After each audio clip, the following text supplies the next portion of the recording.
मनीष काफी दिनों के बाद अपने ससुराल गया हुआ था और वो जब अपने ससुराल गया तो उसकी पत्नी भी उसके ससुराल में थी। और आधी रात को जब वो अपनी पत्नी के पास जाने लगा और उससे प्यार करने का मन किया तो फिर वो अंधेरे में उठा और फिर अपनी पत्नी के चारपाई पे ना जाकर सीधे अपनी सास के चारपाई पे पहुंच गया। और फिर उसके बाद ना आव देखा ना ताव देखा और फिर वो अपनी सास को अपनी पत्नी समझकर अंधेरे में ही उसके साथ प्यार करने लगा। और काफ़ी देर तक जब प्यार करता रहा तो उसकी सास भी मज़े लेती रही। और कुछ देर बाद जब मनीष ने अपनी पत्नी को बुलाया कि अब मैं जा रहा हूँ, और जब उसकी पत्नी ने नहीं बोला तो फिर मनीष को शक हुआ और मनीष ने अपना मोबाइल जलाया तो फिर उसने देखा कि उसकी सास थी। उसके बाद जो हुआ आप खुद देख लीजिए। नमस्कार दोस्तों, स्वागत है आप सभी का हमारे ASN क्राइम अफेयर चैनल में। दोस्तों, ASN क्राइम अफेयर चैनल को आप सभी लोग सब्सक्राइब कीजिए, वीडियो को लाइक कीजिए और वीडियो को ढेर सारा शेयर भी कीजिए। दोस्तों, चढ़ती जवानी और हवस की ये कहानी मध्य प्रदेश के एक छोटे से इलाके से आई है, जहाँ पर एक मनीष नाम का लड़का रहता था। मनीष की शादी को हुए लगभग 4 साल हो गए थे। मनीष अपने ससुराल में जब भी जाता था तो 2 दिन 4 दिन रुक के आता था। हाल ही में मनीष की पत्नी अपने मायके गई हुई थी और मनीष ठंडी का मौसम था तो मनीष भी अपने ससुराल गया हुआ था अपनी पत्नी को लेने।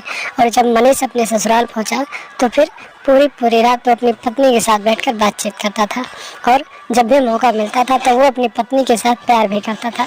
इसी तरीके से दिन बीतते जा रहे थे और एक दिन मनीष अपने ससुराल जब गया हुआ था तो फिर उसकी पत्नी उसके ससुराल में थी और आधी रात को करीब 1 बज रहे थे और घर में पूरा अंधेरा था, ठंडी का मौसम था, सब लोग अपने अपने चारपाई पे सो रहे थे। मनीष को नहीं पता था कि उसकी पत्नी का चारपाई किधर है। रोज की तरह जहाँ पर उसकी पत्नी लेटती थी उसी जगह पर मनीष अपने कमरे से उठा और अपने बिस्तर से उठने के बाद सीधे उसी जगह पर पहुंच गया। लेकिन उस दिन उसकी पत्नी के चारपाई पे उसकी सास लेटी हुई थी। और फिर जब मनीष अपनी सास के पास पहुंचा तो उसे अपनी पत्नी समझकर अंधेरे में उसके साथ प्यार करने लगा। मनीष जोरदार तरीके से अपनी सास के साथ प्यार कर रहा था और उसकी सास को भी काफ़ी दिनों के बाद कोई अच्छा सा मर्द मिला था तो वो भी मज़े ले रही थी और कोई विरोध नहीं कर रही थी। उसके बाद जब मनीष अपना प्यार ख़त्म कर चुका था तो फिर वो अपनी पत्नी को बोला कि मैं जा रहा हूँ।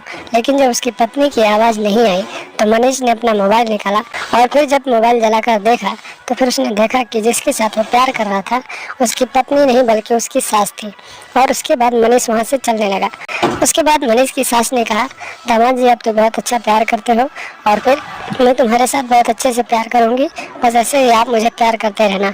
उसके बाद मनीष वहाँ से चला गया और उसके बाद अगले दिन जब रात के करीब 12 बजे तो सास अपने बिस्तर से उठी और सीधे अपने दामाद के बिस्तर पर जा पहुंची और फिर मनीष के रजाई को हटाकर उसके साथ प्यार करने लगी। मनीष भी इसका विरोध नहीं कर रहा था और उसके बाद सास और दामाद के बीच खूब जोरदार तरीके से प्यार हुआ।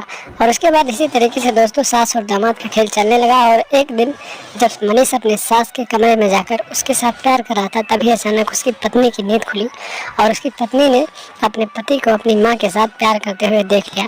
और जब इतना नज़ारा उसकी पत्नी ने देखा तो फिर उसने शोर मचाना शुरू किया। और जब उसकी पत्नी ने शोर मचाना शुरू किया तो फिर मनीष ने अपनी सास के साथ मिलकर अपनी पत्नी को कमरे में खींच लिया और फिर उसी का गला दबाकर मौके पर दोनों ने मिलकर उसे जान से मार डाला।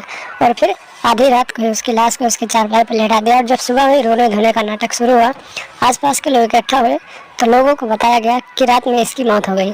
और फिर उसी में से किसी ने पुलिस को जानकारी दी क्योंकि उस इंसान को शक था कि इसका मौत नहीं हुआ बल्कि इसे मारा गया है। पुलिस मौके पर पहुंची, पुलिस ने लाश को कब्जे में लिया, पोस्टमार्टम के लिए भेज दिया और फिर आगे की कार्रवाई करने लगी। और फिर जब मनीष से पूछताछ करने लगी पुलिस तो मनीष हड़बड़ाने लगा। और जब मनीष हड़बड़ाने लगा तो पुलिस को शक हुआ और पुलिस ने डंडे का इस्तेमाल किया। तो फिर मनीष ने पूरी कहानी पुलिस वालों को बता दिया और फिर पुलिस वालों ने मनीष को हिरासत में लिया और फिर उसके सास को भी हिरासत में लेकर हत्या के जुर्म में आगे की कार्रवाई के लिए दोनों को जेल में डाल दिया। तो दोस्तों सावधान रहें, सतर्क रहें और अपने रिश्ते की मर्यादाओं को समझें और ऐसी अपराधी मानसिकता अपने दिमाग में ना लाएं, नहीं तो आप लोगों को भी जेल हो सकती है।